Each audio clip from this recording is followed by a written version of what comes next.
Hey everyone, I'm Jack Fossett, and today we're checking out the Moon Pool from Pigtronix. This is a really cool, really interesting dynamic modulation pedal from Pigtronix, and what this gives you is it gives you a phaser, a tremolo, and the ability to blend them and make them dynamic, all kind of in one or doing any of the above. So at first glance, you've got your trem and your phase. There's several switches down here. You can do trem up top, phase down below, or set it in the middle, and that gives you a blend of both.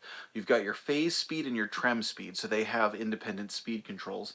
You have a global depth control, and then you have a sensitivity control, and the sensitivity control works with the dynamic switches. Now, when the dynamic switches are off, it works very, very straightforward, right? So whether you're on trem, phase, or the blend, it just kind of gives you your sound.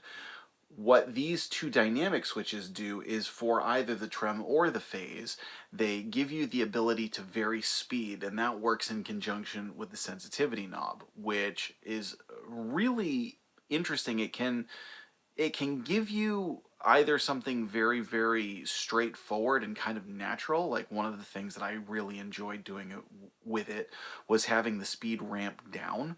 Right, so you have it set a little faster, you hit a chord or you hit some notes and you sustain it, and then having it kind of slowly taper out, I thought was really cool, and it worked very naturally with the energy.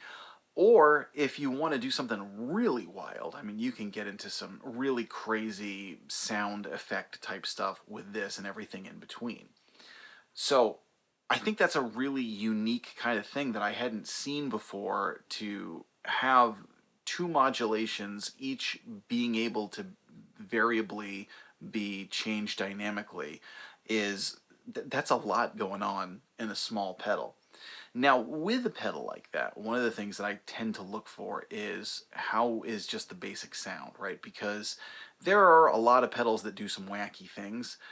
The trouble is that the wackier the sound is, the less you'll probably use it. So one of the things that I really liked about this was that if you want it to just sound like a good phaser, it just sounds like a good phaser. If you want it to just sound like a good tremolo, it just sounds like a good tremolo.